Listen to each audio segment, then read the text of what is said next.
Good evening, everyone. We're going to get started, so I'll just get you all to take your seats.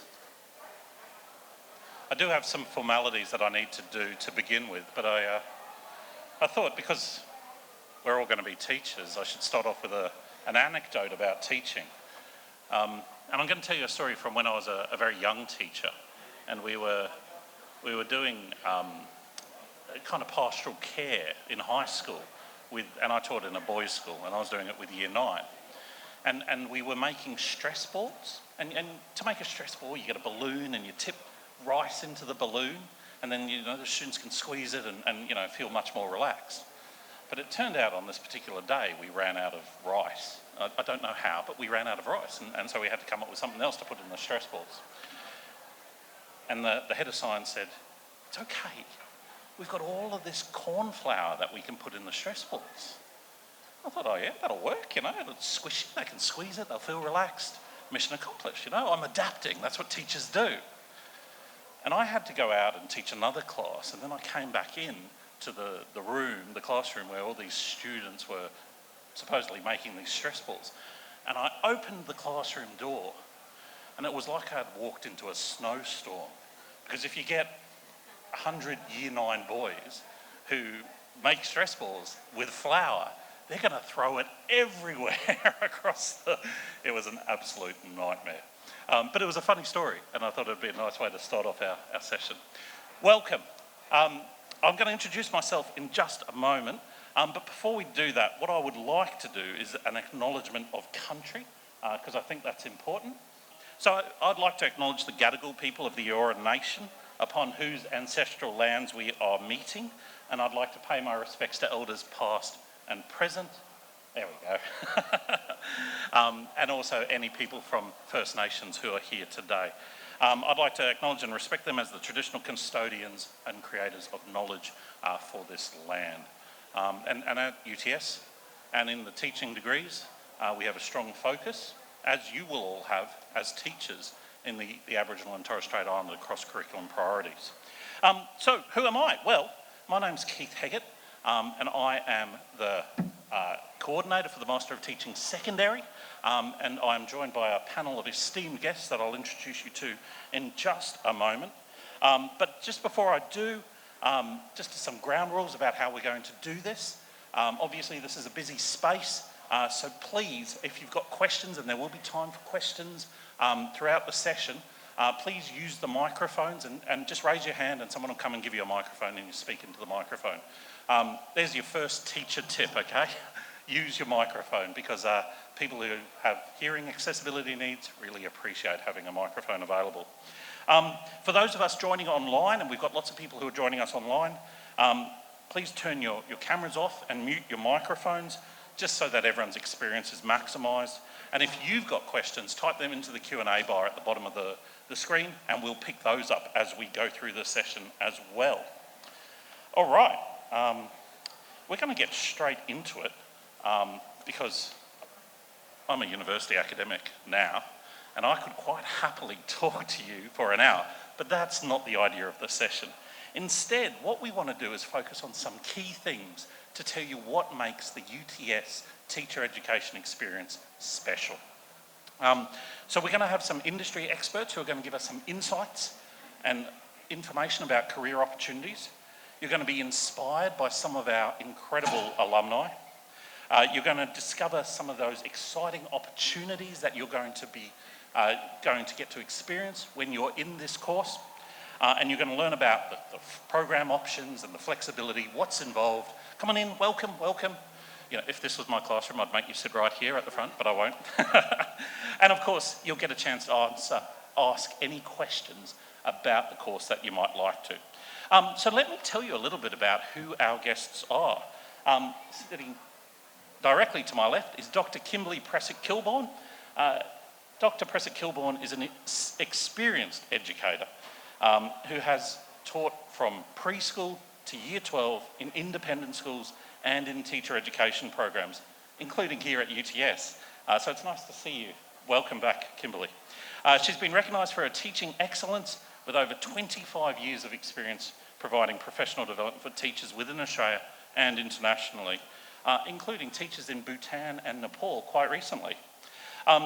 Kimberly has a strong background in higher education, and she's got partnerships between schools, universities, and she's the author of many publications.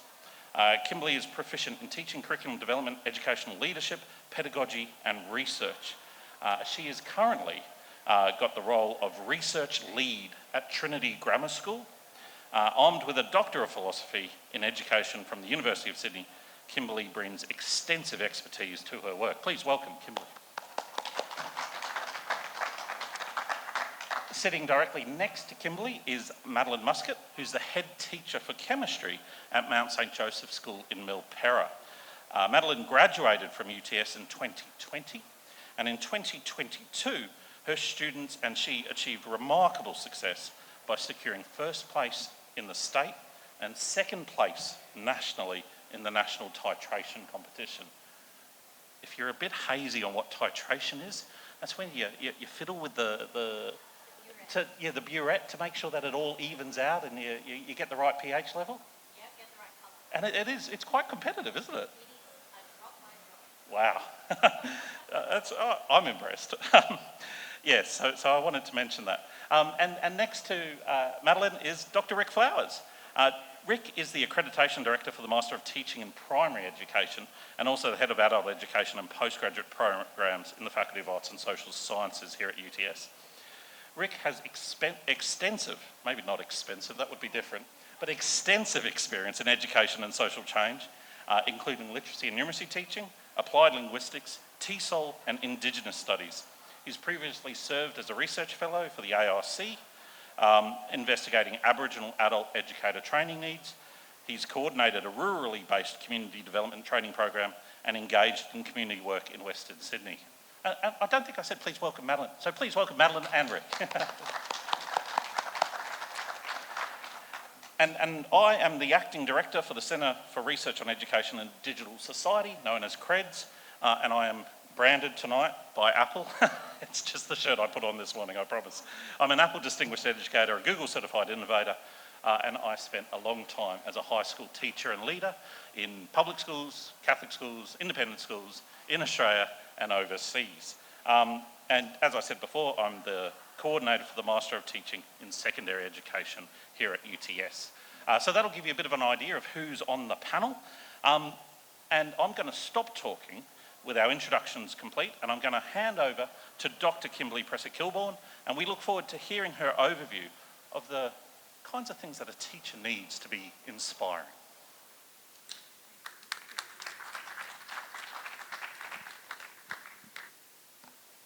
Thank you so much. No doubt you have heard a lot in the media about teachers choosing to leave the profession. My story is actually the opposite. So I'm a teacher who started as a primary teacher, my career way back in the mid-1990s, who then became a teacher education academic and worked here at UTS, working with primary and secondary teachers, but then moved back to a school. I made that decision to return to teaching, and I guess it's a story less told, and it's a story that I really would like to share with you tonight, because actually for me, the joy of teaching and the energy that I get from being in the classroom with young people and with children, it's highly addictive. I have to say, I really can't think of anything else that is just so rewarding for me. And I can see other teachers who are here nodding, because actually when I think about other things that I've done, that energy and the joy from being with young people and the privilege of being a teacher is one that I think is really quite unique in our society. So I'm really looking forward to sharing my story with you. I only have a short time this evening, but I'd really like to give you a little further insight into why I think being a teacher is something that you should be thinking about as your career choice. And I can see probably here tonight we've got some people who are still at school or who are recent school leavers who are thinking about teaching. There are possibly people who are thinking about a career change into teaching. And so we're really looking forward to I hope, inspiring you to take that next step and to join the teaching profession tonight. As I said, The joy that I get from teaching is probably the main reason why I teach, but it's also the fact that I have the opportunity to try and create that joy for others. No 2 days are the same. So if you are someone who really likes to be really well organised, have your day planned, but then it not necessarily go to plan, then having that sort of flexibility, adaptability is something that you might find is a really useful thing when you're teaching. The other thing is that the energy from being in a classroom with children and young people, the energy from being in a school, and I think for all of us, we've taught in fairly large schools, we've taught in small schools, but when you go to school in the holidays and the children aren't there and your colleagues aren't there, it really is just an empty building. But the way that schools come to life once people are in there learning, exchanging ideas, challenging each other, exciting places to be. Being a teacher has given me lots of opportunities, and I guess at this point, sort of reflecting on the 25 years that I've spent in education, thinking about opportunities I've had, I've worked with at-risk young people as a volunteer at Youth Off the Streets. I've engaged in professional learning with teachers in a range of different schools, including as a quality teaching program academic, working with students and teachers in Southwest Sydney. I've engaged in and with education research, and obviously my role currently at Trinity Grammar School really involves me in working with teachers and with students to really cultivate a culture of curiosity within the school. And I've also been really fortunate, as Rick just alluded, I've spent time in developing countries like Bhutan and Nepal, working with teachers and teacher educators, but also through UTS taking pre-service teachers to do international professional experience placements overseas. And so Samoa is another place that I've been to, and obviously we have a lot of Samoan students in Australia, and really having that insight into their culture has really been something that has really enhanced my teaching. I think there are two things I wanted to talk with you about around teaching. Firstly, as a creative profession, because I think for teachers in contemporary schools, one of the things that we really need to do is to think about exciting ways of bringing the curriculum, the syllabus documents alive in meaningful ways for the students we teach. And that, I mean, obviously when we've got a national curriculum and we've got state curricula, we really need to think about, well, who is in front of us and how can we make this meaningful for them? So at the moment, as a primary teacher, I'm now teaching Year 11 and Year 12 theory of knowledge in the International Baccalaureate. So I guess this is another thing to sort of say that you don't stand still as a teacher. There are things that are always changing and opportunities that become available to you. So in teaching Years 11 and 12, I teach a core subject. So students, at that stage are used to having electives, they've had a lot of choice in what they're going to be studying. And I teach a subject called theory of knowledge. Theory of knowledge is epistemology, and trying to engage 15, 16, 17-year-old boys in thinking about how do we know what we know. There are certain challenges in that which are actually really exciting as an educator, thinking about, well, how can I design lessons, activities, how can I use technology in ways that are going to make this exciting and so that students want to come to that core class that I teach. I think the other thing that I am really excited about teaching is the way that we can bring ourselves and our open hearts, I would hope, and our open minds to working with students who we teach. And so I think teaching as a really caring profession is something that perhaps for some of you is something or one of the reasons why you're considering doing teaching. I had a student, when I returned to teaching in 2021, I had a student in my class, I was teaching Year 6, and I'm going to call him Jay, but Jay was one of those students who, he was pretty shy, he was pretty self-conscious. He was at that stage in Year 6 where you become really aware of who you are as a young person, and in his case as a young man. And I really worked hard to connect with him. And I have to say, there were times when, for example, getting changed for sport, he wasn't comfortable getting changed in the classroom like most of the other Year 6 boys. And we came up, I thought of ways to try and help him to feel more comfortable in the classroom. So it's that not only the learning of students and helping them to become interested and engaged, but thinking about their whole well-being and them as whole people. And it was really lovely. When we finished that year, he actually volunteered to be the person that in front of his peers, made the speech about the teacher that he had had. Gosh, I think now, what a privilege to have taught Jay and to have helped him to grow to be the young man who was able to stand in front of his peers at the end of the year and wanted to make that speech. And so connections with students are key, but also connections with your colleagues. And I have to say, I was reflecting on this on my drive here, it's the people that we teach with in our professional learning networks and our professional networks and day-to-day, the colleagues in teaching that we have that really make the teaching worthwhile as well. So I hope that my colleagues here agree, but actually those collegial networks that we establish as teachers are really important in the work that we do as well. So just to conclude, why should you choose teaching?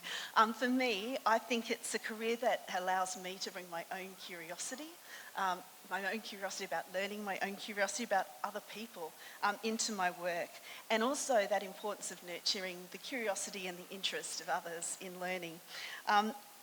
I've already spoken about the joy that I experience working with children and young people, and about them not only growing in their knowledge and supporting the growth in knowledge, but also supporting them to develop as young people, as people who will go out into the world and really contribute positively using their talents and their interests in our society.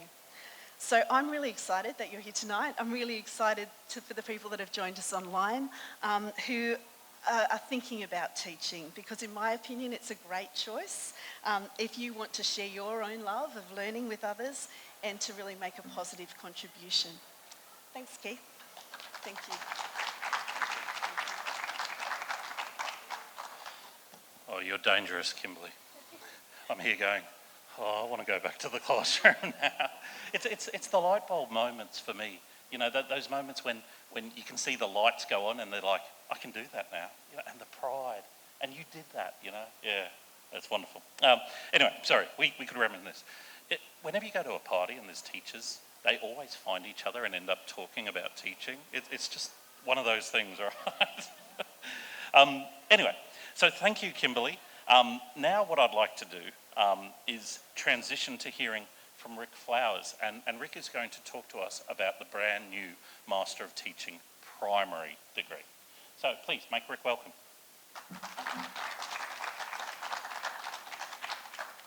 So the Masters is for mid-career, or people, not necessarily mid-career people who already have a bachelor degree, people who have a bachelor degree and have been in the workforce for some time, and are clear that they want to become a primary school teacher. To become a primary school teacher requires you to do a 2-year full-time Masters. This is a requirement that our state government sets and is overseen by the New South Wales Education Standards Authority. And in this 2-year program, we will put you into classrooms in real schools. 3 20-day placements. We're not going to just throw you in at the deep end. We will carefully design it so that when you start in your first placement, you might just be observing. But you'll be closely supervised and supported by an experienced school teacher. And by the end of it, you will actually be designing and implementing lessons on your own. As a primary school teacher, you are a generalist. That means that you're going to be working with a classroom of students over a 10-month to 11-month period, and you will be covering a variety of key learning areas: mathematics, English, science and technology, human society and the environment, creative arts. And just to reiterate, is that we're talking about from kindergarten to year 6. So the program is made up of 16 subjects. 8 of the subjects, 4 of the subjects are about core areas, such as how do you teach students with disability? How do we implement curriculum in the field of Indigenous Australian education? How do we design curriculum that supports students who have English as a second language? And then you will, accompanying the placements, you will then get to do foundational studies in fields like psychology and classroom management, and then culminating in a sort of a portfolio type experience. As I said, a primary school teacher is required to have knowledge across different key learning areas. And here you see those areas that I've just mentioned. Now, one of the newer trends in the primary teacher education space is that there is growing interest from school principals, from the New South Wales Accreditation Authority, in primary school teachers becoming specialised. As I said, at the end of the day, you are primarily a generalist. But we do provide pathways where you can apply to the New South Wales Education Standards Authority at the end and get an endorsed specialisation, either in mathematics, in English or science. What we do is we look at what your bachelor degree was in, and we match what you learnt in your bachelor degree to what your chosen specialisation is going to be. The admission requirements do require you to have a bachelor degree, and we will look at the content in that bachelor degree, and we will provide tailored advice about we will consider that in order to make you an offer and to provide advice about what possibilities there might be for you to pursue a specialisation. Most bachelor qualifications will meet the requirements if you wish to pursue a Master of Teaching in primary education. We also require you to show us some evidence of you having thought about, well, why do I actually want to become a primary school teacher? And so we require you to write a personal statement to that effect. We've been offering primary teacher education for over 40 years. This is the first time we're offering this program for mid-career professionals and people who already have a bachelor degree. So we're very excited.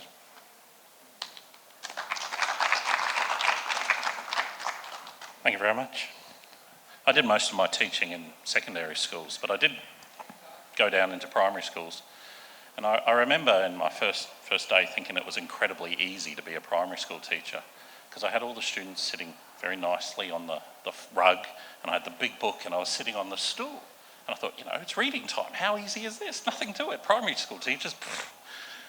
And I read the book, and then I looked up, and the students kept coming closer and closer. And as I read the book, and eventually they were almost sitting on my feet, and I'm like, whoa, well, just back off, okay?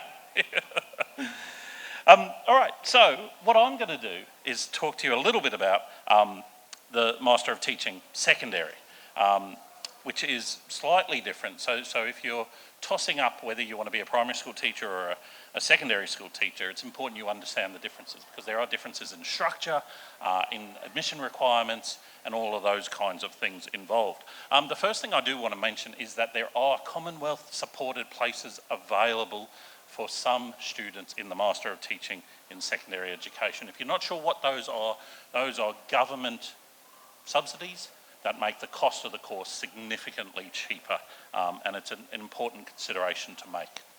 All right, so this is how the Master of Teaching secondary looks. You'll see that there are really two separate areas, okay? The first area is the core subjects. Those are the subjects that every student, regardless of whether they're going to be an economics teacher or a physics teacher, has to do. And then there are the teaching area subjects.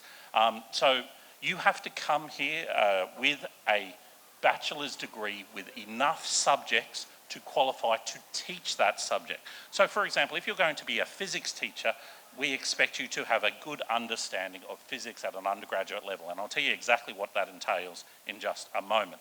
We do not teach you physics. We teach you how to teach physics, and that's an important difference. Those are often called teaching method subjects.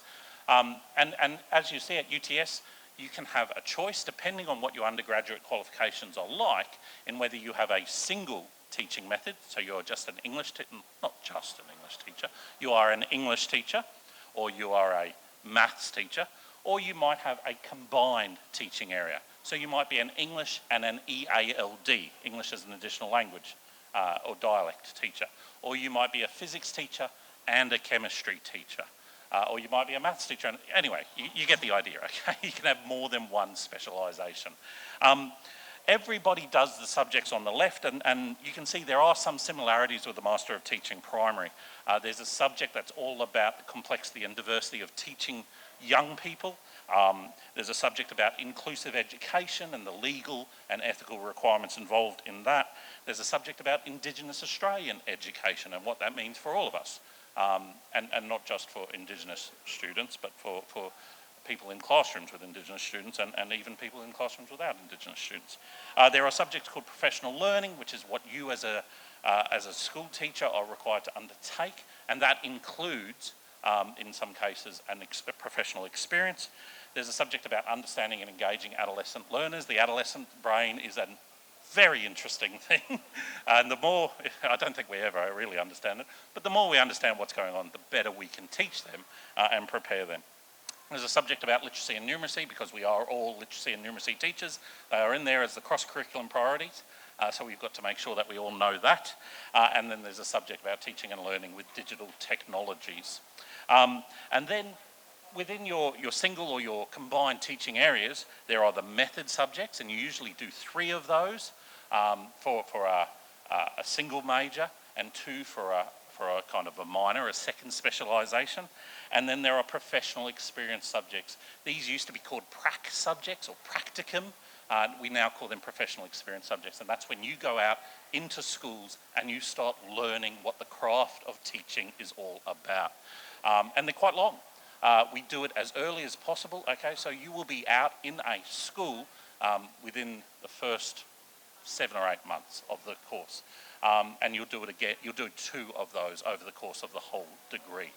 The reason we do it as early as possible is because it is often the crucial point for people's experience. It's like, yes, I can do this. Or sometimes it's, I'm not sure I can do this, okay? You are supported all the way through. And I'll tell you a little bit in a moment about the kinds of partnerships that we have. And there's also some wonderful electives available about all kinds of subjects like learning analytics. You can pick up other teaching methods if you're interested, and so on. So just to give you a bit of a flavour, that's what your program might look like. You can see it's spread out over 2 years, the autumn and spring semesters. And you can see the professional experience happens at the start of spring in year 1, and then again at the start of, at the start of spring in year 2. It's just slightly different if you're doing a combined specialisation. You can see that there's more teaching methods because you've got to learn to teach 2 subjects, and a few less electives. These are the specialisations we offer here at UTS. You can do English, maths, science, and within science we do biology, chemistry, physics, earth and environmental science, and HISSE. HISSE is Human Society and its Environment, but everyone calls it HISSE. And that's business studies, economics, legal studies, and society and culture. Some of the combined specialisations include English and EALD, like I said, maths and physics, biology, earth and environmental science, chemistry and physics, and then, any combination of business studies, economics, legal studies, society and culture. However, this is important, so please pay attention really carefully to this.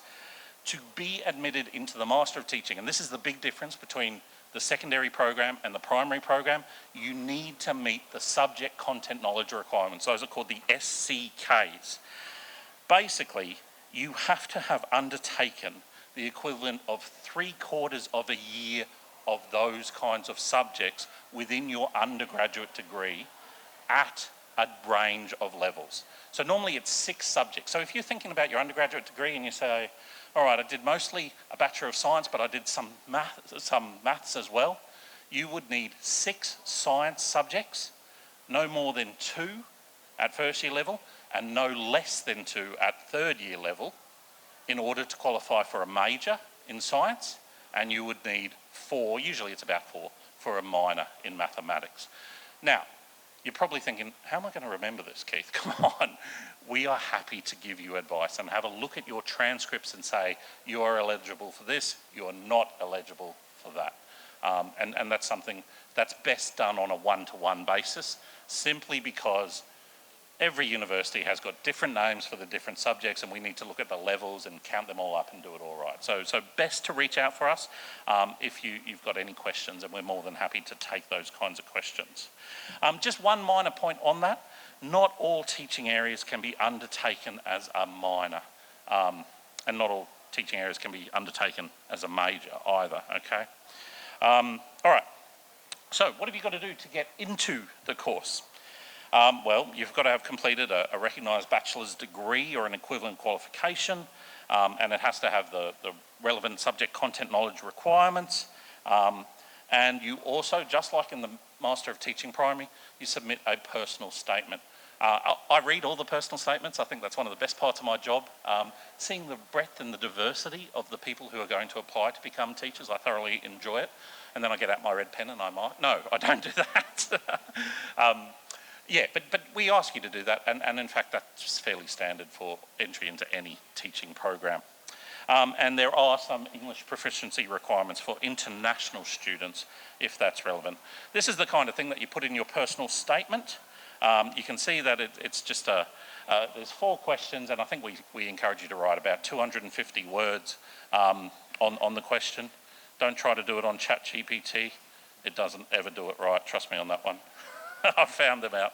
And you submit that along with your application. Okay, I think those are the things that I needed to say there. And I guess we're getting to the point that well, actually, what I want to do now is just mention why you might want to study at UTS. And these are just a few things that apply to the whole of the program. And I'm just going to pick on some highlights as we go through, because I've thrown a lot of structure at you, but now I want to tell you why UTS is a unique and really meaningful place to study. We put this everywhere, but we are in the top 100 universities in the world in the field of education and training. And you think of the number of universities in the world, that's pretty impressive. We're Australia's #1 ranked young university. And even better than that, we are the #1 research institution in teaching and teacher education in Australia. So we are the best university when it comes to research about teachers and teacher education. And I think that's partly because we have such strong partnerships with our schools and our other partners. The great thing is, as a teacher, you learn from people who were teachers, and you are around teachers throughout your whole program. The professional experience program at UTS is second to none. And I'll just show you what I mean by that. The professional experience is when you go out into, to partner schools and you practice being a teacher. We have over 200 partner schools across New South Wales in a range of areas, in rural and remote locations, as well as in metropolitan areas, and in any kind of sector you can imagine, the public sector, the independent sector, the Catholic sector, whatever. And that just gives you some examples of the kind of professional experience you can undertake. So you see, actually, during the professional learning subject, you start off with your first professional experience in autumn in semester 1. It's only an observation. It's only for 5 to 10 days. I was actually talking to some of my students who've just finished their second day in school. They came back for a session we ran just then, and they were like, Wow. Then in spring, you spend a much longer time, a 30-day practicum, a 6-week one, where you do some teaching. And then there's what we call the internship in the second year, which is another 30-day practicum with teaching and internship roles. And you basically take on the role of a teacher by the end of that. So you are ready to hit the ground running. One of the things that I am most annoyed about, I'll be honest, because it causes difficulties for me, but also most proud of, is that by the time a lot of our teachers have reached that second practicum, they're being asked, when can you start work? Have you got your number yet? That's the NESA number that allows you to teach, because the schools recognise the quality that they have and they're keen to employ them. And I think that's probably the best testament you can have to a teaching education degree. All right, so some other things that are worth thinking about. We have a really diverse student cohort. We're big on making things accessible. We want you to be able to reach out to somebody and talk to somebody. We think that's important. We encourage people to get their conditional accreditation as soon as possible. So if you're doing your Masters of Teaching, it's a 2-year program, but you can actually seek conditional accreditation at the end of the first year. And that means you can start working as a teacher in schools at the end of the first year, usually in a casual capacity.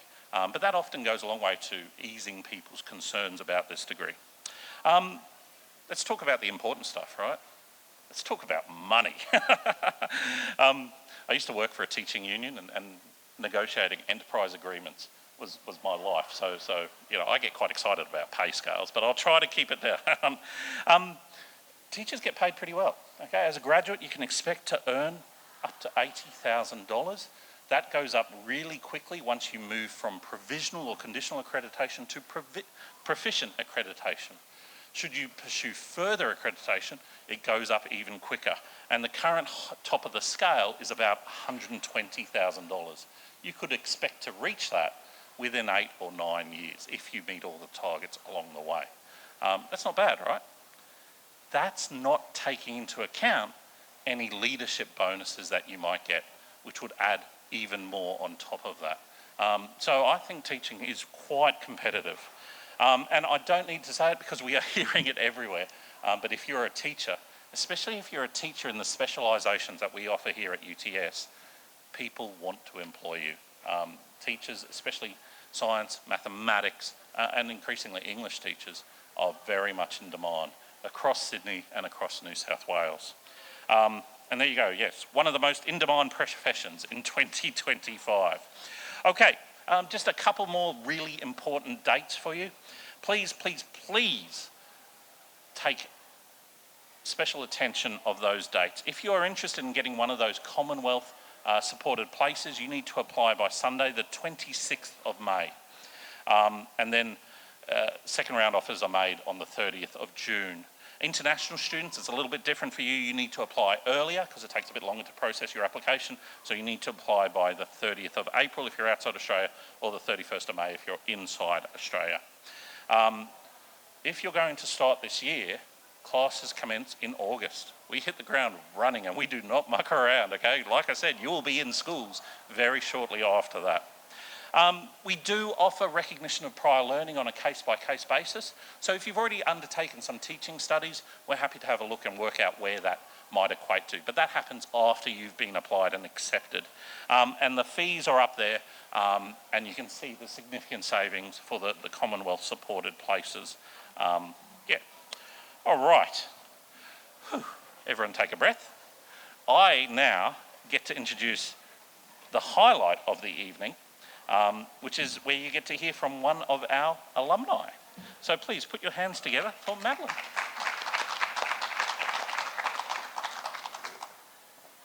All right. Thank you, everyone. I'm here off the back of taking 120 Year 9 students on a 5-hour-long hike. So it's been a very long day and a very diverse day for me. As everyone has said, teaching is just such an amazing profession, and I think it hits me most. I work at an all-girls school, and they tend to write very nice letters at the end of year 12 or very nice letters at the end of the year. And as I was cleaning out my room over the holidays, I found some of those nice letters, and it's just phenomenal. The things they say, one student said I was the reason that they came to school every morning and one of the reasons that they even showed up at all, or the reason why they enjoyed chemistry, or, you know, X, Y, Z. And to have that, I mean, to have that said to you is lovely, obviously, but to have it written down is just beautiful. And to be able to refer to it, there are hard days in teaching. There are definitely hard days in teaching. I won't deny that. There are days where I don't want to be flexible and I don't want to adapt, and I have to be flexible and I have to adapt. Sometimes I can get a little bit cranky about that. But having that written down and having the appreciation of the students and knowing that you've made a difference, a significant difference in someone's life is just second to none. It's absolutely second to none. In terms of my journey, I actually graduated from UNSW with a Bachelor of Science, majoring in chemistry and minoring in mathematics. In terms of why I chose teaching, there's a photo of me, I think I'm 4 years old, with a whiteboard. My dad brought me home a whiteboard from his work, and ever since then I forced my neighbours to sit in front of the whiteboard and I taught them how to write stories and how to do math problems, and they were very upset with me. But essentially I've always wanted to be a teacher. I did change my mind as I moved into high school, into the late stages of high school and into my Bachelor of Science. I decided I wanted to work at CSIRO or ANSTO and be a director and all that sort of stuff. But at the end of the day, this is where I belong. I wanted to be a teacher, and my mum will definitely attest to that at the end of the day. It probably would have been easier for me to stay at UNSW and do my degree at UNSW because I already knew everyone there. When I did my math course at UNSW, I was in classes with teachers, so I would have been with them, and it probably would have been a little bit easier to stay there. But I decided to take a chance and come out to UTS, and I think that was a really, really good decision. Talking to principals, we've got a lot of teachers in my family and just family friends. There is a very high regard for teachers from UTS. The program that they have here, as Keith said before, is second to none. The way that they put you into a classroom so early on is make or break, because there is nothing like being in a classroom. It is, you can't teach that. You have to be there in order to see it. You will learn so much in those 10-day pracs, in those 30-day pracs. It'll be unbelievable for you. So in terms of why I came to UTS, I had a lot of good recommendations from teachers that were already in the profession, saying that their UTS graduates were very well prepared and very eager to take on the responsibility and that willingness in the classroom, where some other students from other universities may not have been as willing or as prepared as a UTS student. The other thing that I found coming here is the assessments. Now, I don't think anyone particularly likes doing assignments or assessments, but the assignments and assessments that you conduct here at UTS are actually useful. So a lot of those assessments that we did in groups, which definitely emulates a faculty setting. Teaching is not a profession that is done individually, and it is not a profession done in atomization. So you need to be working with your faculty. You are with these people every day for 40 weeks a year, and you need to get along with them. They will make your life significantly easier. So being in these groups at UTS from people with different perhaps teaching methods or different ages and different backgrounds was really, really helpful in emulating that environment. We developed a lot of lesson plans and teaching plans in those assessment tasks, and that is something that one of the teaching lessons that I did, we were doing the rock cycle, and we had time to actually sit down for a week and develop a lesson on the rock cycle. And I actually still use that lesson to this day, and it's actually a lesson that all my colleagues now use to this day. So all these assignments that you do, as annoying as they may seem, here at UTS, they're actually very authentic and they're very realistic. So none of those assignments have I just sort of thrown in the bin. I've used everything that I've done here in every course. I studied 2 teaching methods here at UTS. I did science and chemistry, and then I also did mathematics. And UTS were very helpful in actually supporting me in order to do both there, which I found amazing. In my second year of study at UTS, I secured an internship at Sydney Catholic Schools, which meant I worked 2 days a week in the school, and then also had to do my study here.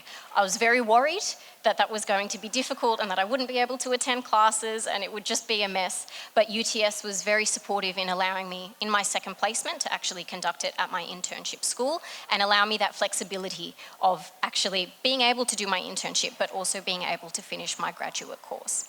So I think overall here, the experience at UTS is definitely second to none, and you come out very, very prepared with authentic tasks and things like that. At the end of your second practicum, you do, I think, is it still called the AGAT, the assessment? Yeah, so you put together essentially a portfolio. As a teacher, according to NESA, you need to fulfill 7 standards of teaching, and you actually emulate that in your AGAT after your final practicum. So it's about the things you've done on the practicum. Do you know the content and how to teach it? How did you engage with your colleagues and things like that? On your journey as a teacher, you will move from provisional teaching to proficient teaching, and that's when the biggest pay rise comes in. And it can be a very daunting process because you need to write a big portfolio, but what was actually great is I just took my UTS portfolio and I put it in the NESA bucket, and that worked quite well. So it actually gave me a standing point and a send-off point in order to actually do that really daunting portfolio for NESA. So as I said, assessment tasks are very authentic, and the university itself is very supportive. The professional network that you build here is amazing. I'm still in contact. I'm actually marrying one of my colleagues that I met at UTS. But that... That's not promised. No, that was, yes. But a possibility. But those teaching networks that you develop here, we have teachers in lots of different sectors and in lots of different schools that I'm still in contact with, and we still share resources. We still catch up with our old lecturers as well. And you're not a number here, you're a person. You're a teacher, you're a professional, which I think is really, really important. So thank you for your time, and I hope we can answer some of your questions as well. Thank you. Thank you, Madeline. All right, now I'm going to do that old teacher trick and say, I'm going to give you some thinking time because it's time for some questions. So remember what I said, just put your hand up if you've got any questions and we'll get a microphone to you and help you out.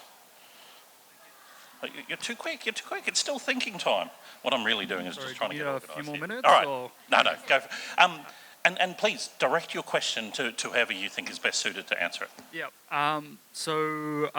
Hi, I'm Dylan. My question is kind of, sorry, I'm not used to a mic. I usually just shout.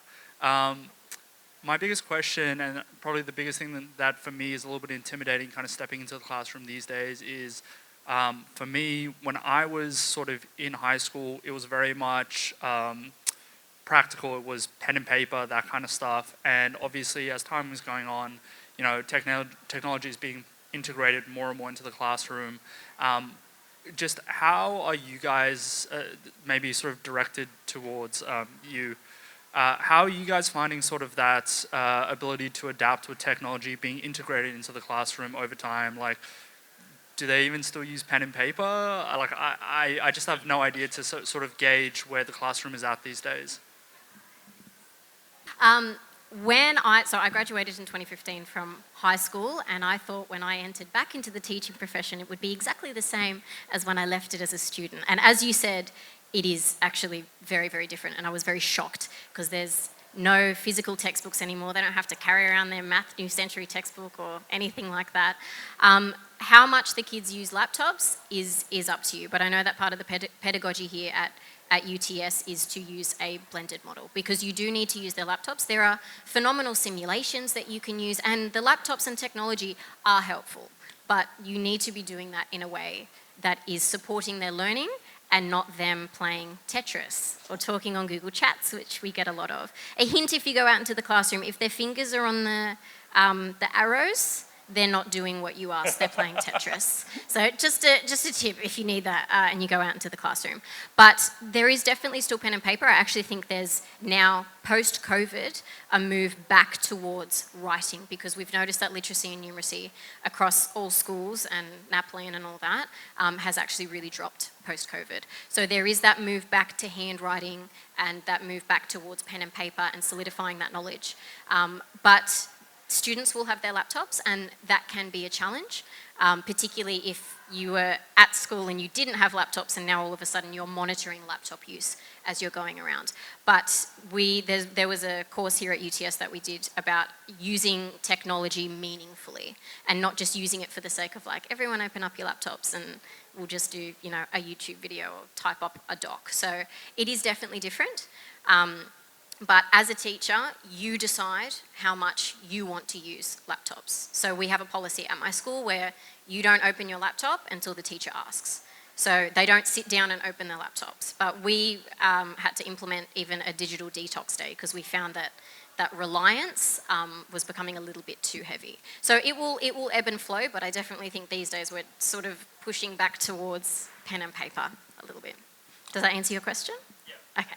Thank you.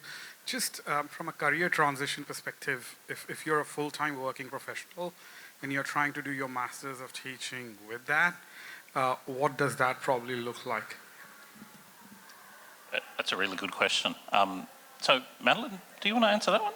Did you work during your... I did work, but I worked part-time, not tell us full-time. about that, and then I'll... Yeah. So like I said before, I've secured the internship, so I was contracted to work 2 days a week at at the school that I'm at now. But there were night classes as well that were available to us, and during 2020 we had online learning as well. So I was actually doing everything online, which I think it lost a bit of its touch. Not being with everyone and not being in that group. But UTS, I have found, is very highly supportive. In terms of your assessments and assignments and things like that, it really is just about managing time. I don't think that the course is overly demanding, but it will definitely be a game of time management and when you are able to actually complete the assessments and all that stuff.